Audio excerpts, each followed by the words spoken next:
Hello and welcome to Lecture 2 on AI by one of our masters of AI, Morten Goodwin.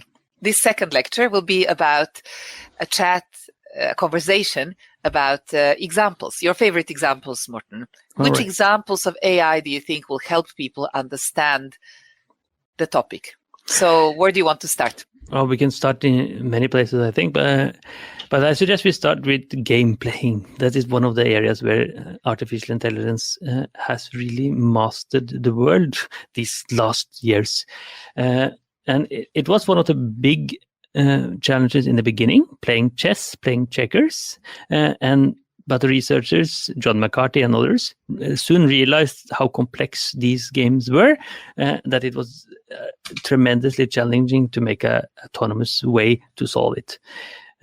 We touched slightly upon it in the first lecture, but I think key to it is this IBM system that was in the 90s, where we had a search mechanism, and then DeepMind's Alpha series, starting with AlphaGo and then AlphaZero in 2017, 2018, etc.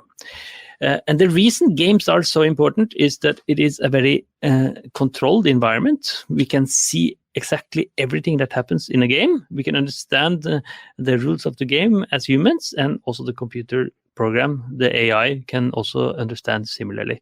So it's not so messy as the real world in a way. It's not as messy as the medical world or driving world, etc. That means that we have tremendous control over the system.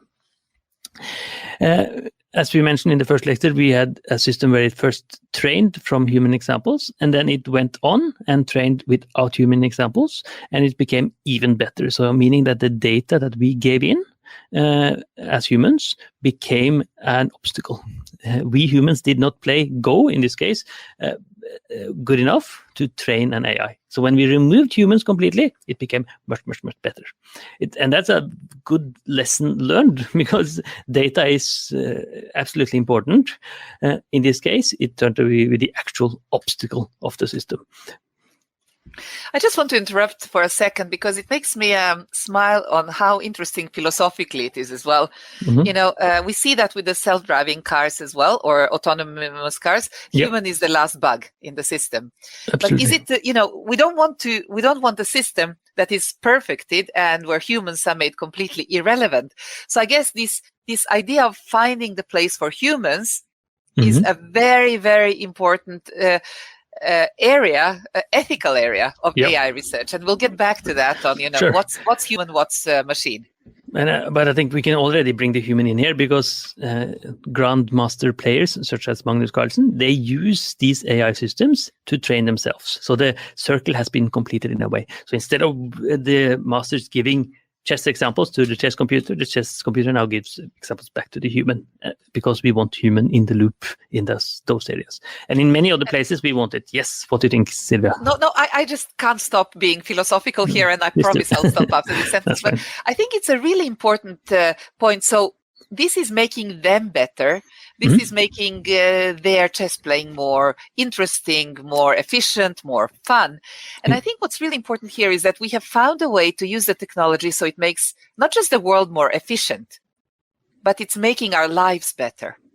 And I think mm-hmm. it's a really important part of what we should be thinking about is, how do these self-driving cars not just yep. make more money or, mm-hmm. but how do they make life and the world better in terms of fewer accidents, yeah. Better climate. So we are not. Sometimes I feel that people believe that AI will remove humans from the loop, and then we've solved all the problems. And if we do that, then I think we've actually made a much bigger problem. Yeah, that's right. Self-driving car is a tremendously interesting example, because it kind of touches upon many of the areas of artificial intelligence at the same time. So it has image recognition from these LiDAR scanners, which has, I don't know how many, but a lot of pictures at the same time in 3D. It's complex to see, and it has to make decisions all the time. Should I turn left or right? But when should I brake? What should my speed be? So it's a very, very complex problem. And I'm sure you're aware of this DARPA challenge that came from some time back. It's been a challenge that is essentially, can you make a self-driving car in some way? And I'm not sure I remember the details of the story, but at least for a long time, they used traditional techniques. It takes a long time to learn and makes bad mistakes. It separated whenever a bush came in the way, it went the wrong way, these type of things. But a couple of years ago, it really became much better. And the reason is, of course, they put deep learning on the topic. And deep learning is just an AI system that is used for chess playing, image recognition, and a lot of other areas, and also self-driving cars. And then it's very apparent. These type of games, you can say, chess playing, may be very important for Magnus Carlsen, etc. But the application area, if you ever drive a car, or if you ever in traffic, or if you ever walk outside of traffic, it matters for you. and then of course it does. Environmentally, absolutely, because we want to drive more efficiently. We want to have fewer cars because production of cars is also environmentally costly. And we want to share car rides. So if you look a little bit into the future, I think the idea of everyone owning a car or even two cars, as we do and live far on the countryside, we have to have two cars. It's like a stupid way of thinking. We can all share, but AI is essentially to be part of that, because here you also exemplify an area where people need to make political decisions related to technology development. So I know lots of people who say, well, I like driving. I don't want to be replaced by an algorithm. And then, and so some people's paradise is other people's hell. And so is it always.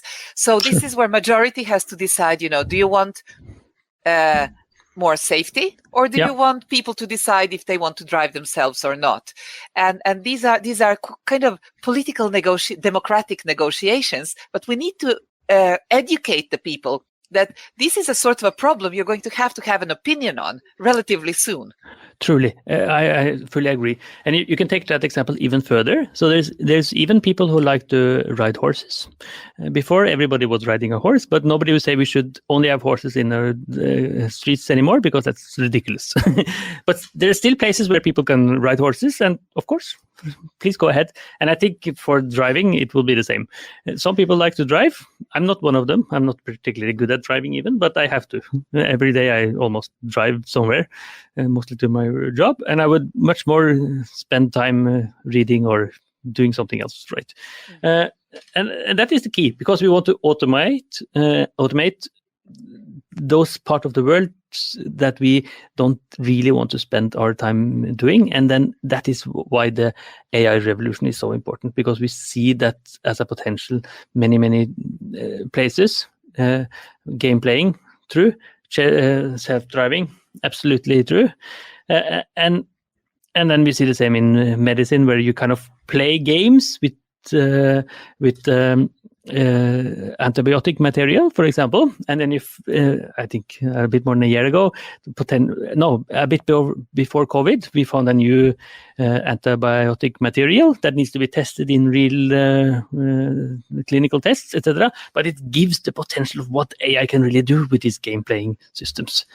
I want to go back to that idea of AI in health.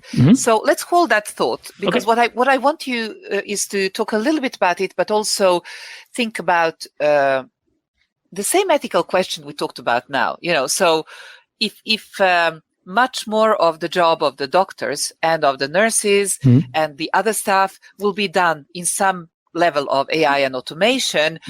On one hand, we are dependent on it, because that will actually make more health services accessible to all. But at the same time, can people then say, sorry, no, I want the person. I want the person to diagnose me, not the machine. Or I think this will be really interesting. Yeah. Before we go there, and before I lose the other thread I have, we started with games, and you mentioned AlphaGo, AlphaZero, and MU0.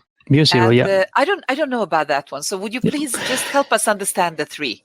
Yeah, so AlphaGo was the first one that played from Go games, and it was very limited to playing this only one game, Go. You could not play anything else. And then Old Chinese, it's kind of similar to Othello. Maybe some more people have heard of it. You play black and white pieces, and you're supposed to capture the white if you're black, and if you capture the black if you're white. So you can compare it to chess, because it's the same line of thought, but it's bigger, more complex, and it is older than chess. So a chess player would say that, a Go player would say that chess is messy and new and fancy. We want to play this old-fashioned game because that's kind of the game of the gods, I think. So it's a very complex game, and when David Silver solved it, meaning that AI was able to play better than the best human in 2007, it was really a revolution. But that was AlphaGo. One of the criticism was that, it's very limited to only playing Go. So then and it's very limited based on data. So then he did two things more or less at the same time. He removed the data, meaning that they could play only with itself. And then he made it applicable to both Go, chess, and shogi. Shogi is like a Chinese version of chess, meaning that you play the board, and then when you go to the next other side of the board, you kind of flip back a bit. So similar, but different. And then he showed that the same technique with minor differences could solve all three at the same time. So it's kind of generalizing it a bit. Truly, truly amazing. There's still a big limitation to all of those, and this is that you have to write the rules of the game. You have to say that the rook moves in this way, the knight moves in this way. So for chess and Go, not really a big problem. But for real-world examples, self-driving cars, etc., it's a big problem because the rules of driving immensely complex. So it's not like a human level, but like for a computer, immensely complex. And then mu0 is the next level after alpha 0. And that you don't even include the rules. So they should learn the rules by themselves by the game.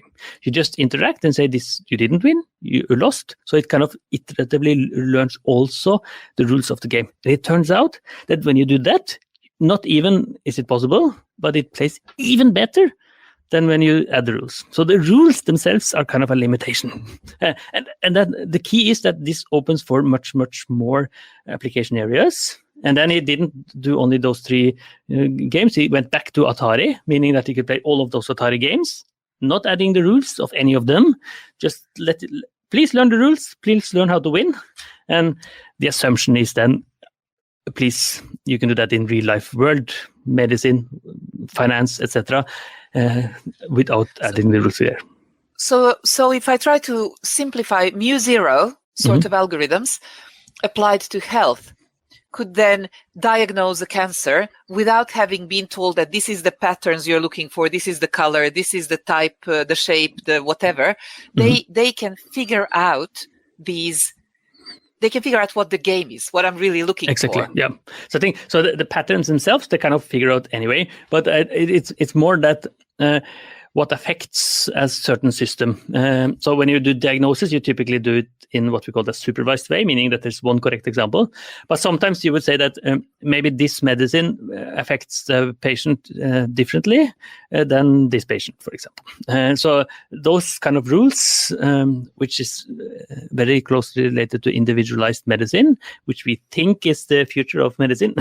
So I'm different than you, and then I should have different medicine than you if I'm sick for some reason. And it is more those type of application areas that mu0 potentially can be useful for, because the human body is a complex game, you could say, with complex rules, and the rules for you and me are very different because we're different people. So that is the. Cool. So finding the critical rules or understanding what really matters, and now we are approaching, the question of, do they really understand what they're doing or not? And they can be very efficient. They still don't know what the real drivers are for us humans, needing them to solve that problem necessarily. Absolutely. And they also please, Silvija. Sorry, go ahead. No, they also played some other games, which are, I think, very fascinating, because they played poker and a game called Hanabi. And the key to those games, so it was not DeepMind who played poker, it was another research group, but the same type of technology, because that is a very much more human game to think of. So chess, you can think of almost as a mathematical problem to solve. It's like you just have to find the correct piece. But when I play poker or Hanabi, which is quite similar, at least the way of thinking, it is I have to understand why are you bidding so much? Is it because you have good cards, or is it because you're lying to me? And kind of putting that type of human knowledge, can it understand what I understand? So as a human, I have what is called theory of mind. It means that I understand myself, to some level at least, and I can also put my mind into your mind. So why are you saying what you're saying now? And the chess world, it's not so important, but in Hanabi, this kind of card playing game, it's much, much more important. It's the essence of the game. So what does it understand? At least it understands at the level that it can find a pattern, because that's still what it does. But it kind of can put its mind, in quotation mark, into other people's mind, also in quotation mark, and then play accordingly. And that's important because that's what medical doctors do, for example. So why are you saying that you have a bad knee? So maybe it's your bad knee, but maybe it's because you went running last week, or that's like essentially human to do that.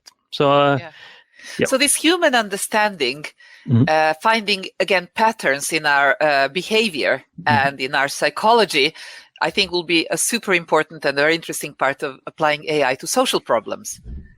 And again, the question is, in how large extent do we want the computer to tell us, and in how large extent is this actually the core of our politics? Yes, I think the different levels there, but I think AI and other advanced digital technology will play a more and more important role in the political part and the societal part of problem solving. I don't think it will be the only thing, because it should be decision-based supports. So meaning that if a politician should make a choice, so typically what happens today is that they ask some experts to, in Norwegian it's called utredning. It's like some sort of survey about how things what will be the effect of changing the education system in this way, for example. Some expert needs to find it out.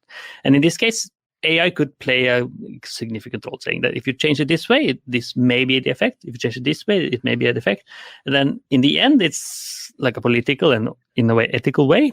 I think it's more important that business thrive. I think it's more important that everybody has a good healthcare system. So that's kind of like the human ethical decisions. And those elements AI is not so good at. So if I'm rephrasing what I hear from you, it is a human-only responsibility to be asking the right questions. And then the computers can be an immensely useful analytical tool. They can show you scenarios. They can compute many different results. And then it's still a human decision to kind of make those based on different priorities. These are often multidimensional problems. Yes. Choose the right solutions. I think, and then you can look at the recent example of COVID as one. So whether or not to shut down, it has to be a political decision.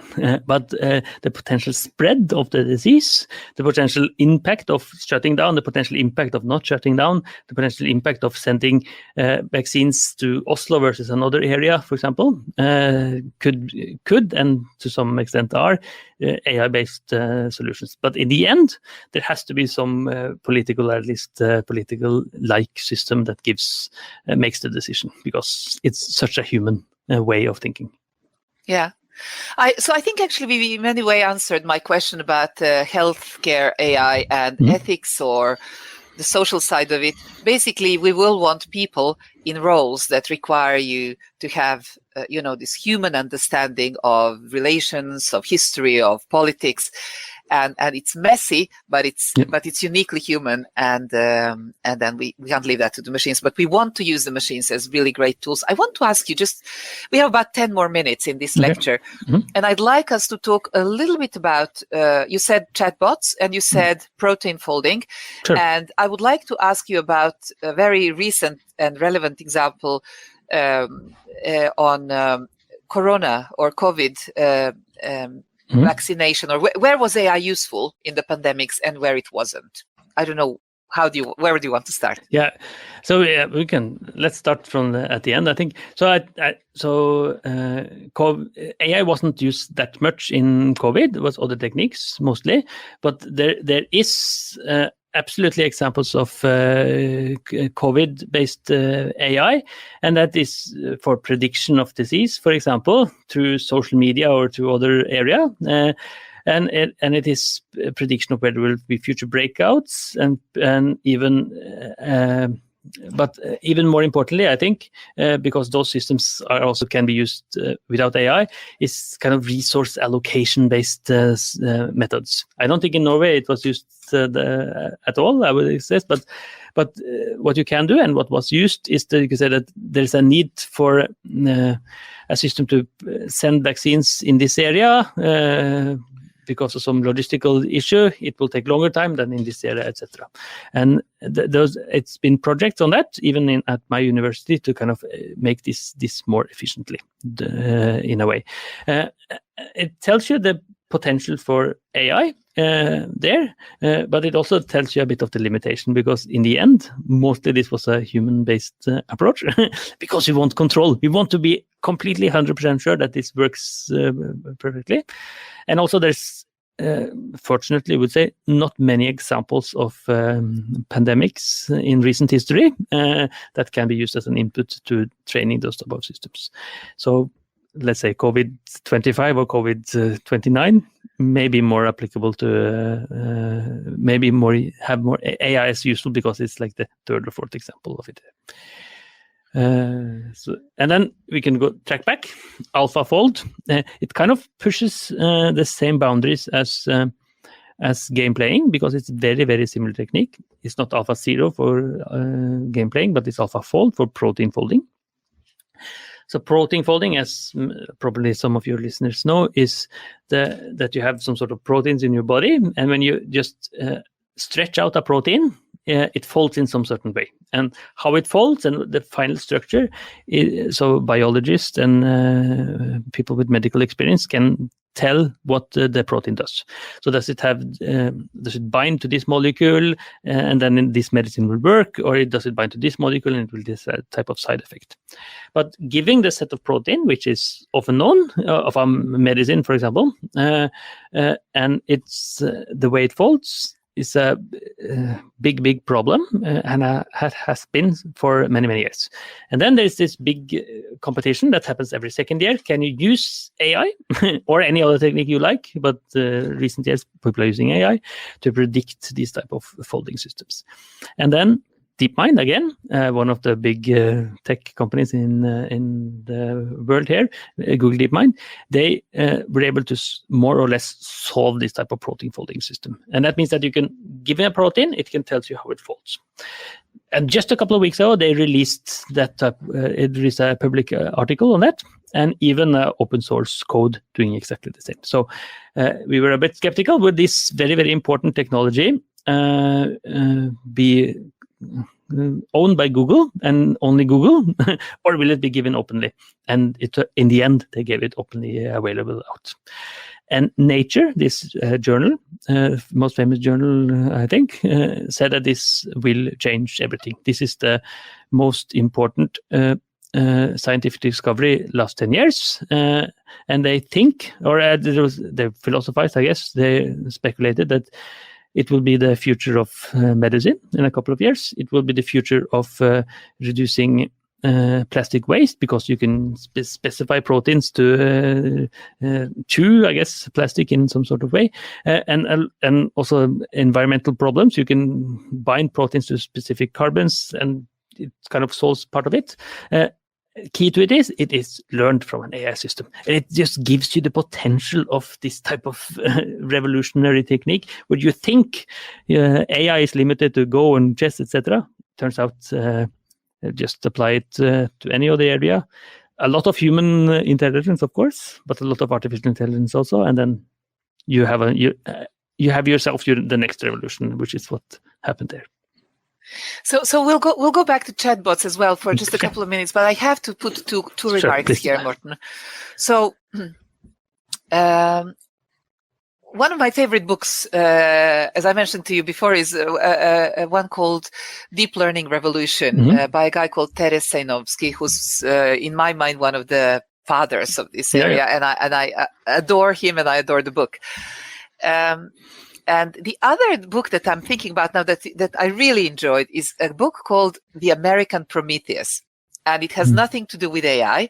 It's about Oppenheimer and the making of the atomic bomb. Oh, right. Yeah, and of course, it refers to the Prometheus, who was punished by the gods for giving fire to people. Forever having, I think, ravens or eagles eating his liver or something terrible like that. That sounds terrible, yeah. But sometimes I wonder, and the American Prometheus refers to Oppenheimer as giving this immensely powerful weapon and tool to the humanity, and I think he had this comment when he saw the first successful testing of the hydrogen bomb in, I think, Los Alamos, and thus he regretted, apparently, and was saying, and thus I've become Shiva, the destroyer of worlds. And, I wonder if these fathers of AI ever have thoughts like that, because when you talk about this incredibly useful, necessary, proteins folded specifically to eat all the plastic, or, kill certain kinds of bacteria, attack certain kinds of virus. I mean, these things can easily either go wild. There is this exponential effect of everything data-driven, right? Or they can simply be used by people who are not suited for tools that are so globally powerful. No, it is a dilemma, and it's a well-known dilemma in technology. It's often referred to as Collingridge dilemma, and that is you want to have. It's very hard to understand the effects of technology before it's put in place. So if you want to do regulation of technology, for example, that is practically impossible before you've seen the effects of the technology. Atomic bomb, AI, what put you. But at the end, when you see the effects, then it's too hard. Then it's too challenging to stop it because it's already put in place. So hydrogen bomb, for example, is after it was invented, very hard to regulate. Same with AI. After protein folding is there, it's such a powerful technique to use for good, making medicine, bad, using artificial viruses that we send out if we want to, but you can. So you're kind of you could say that the AI founders are Shivas as well, the destroyer if they want, but they're also the builders and the creators. And we should not, at least at the very least, not stop creation because the potential of bad is there. Because then we can just say let's not do technology advancement at all. But when we see problems, there needs to be regulation, absolutely, either from nationally or internationally. I know EU has a suggestion for regulation that came a couple of months ago on AI, and they do something that I think is very smart. They look at the effects only, not on the technology. They don't say that don't use deep learning or don't use statistical techniques in this area. They say that if you're in a system that has high risk, such as medical diagnosis, you should have put particular importance on explaining why such a system makes a decision, for example. And if you the low risk, such as a game playing system, it's not so important. You can make a AI that is the bad person in games. That's fine. And if you do such things as surveillance, that should be only from a police or governmental agency that controls it. So meaning that you have this type of risk levels, as they say, and this type of ways to regulating it, and it all is about what is the effect for people who are using it in some sort of way. And I think this is a very smart way of thinking, because you don't limit yourself to the technology today because it's so fast, fastly changing and rapidly becoming better and worse if you use it for bad things. But at the same time, it is something that we need to explore. We need to understand. Is it like an atomic bomb that destroys us? Hopefully not, but it potentially can. So we need to be careful. But the important thing is that technology makes our lives better in so many ways. So we should be positive, I think.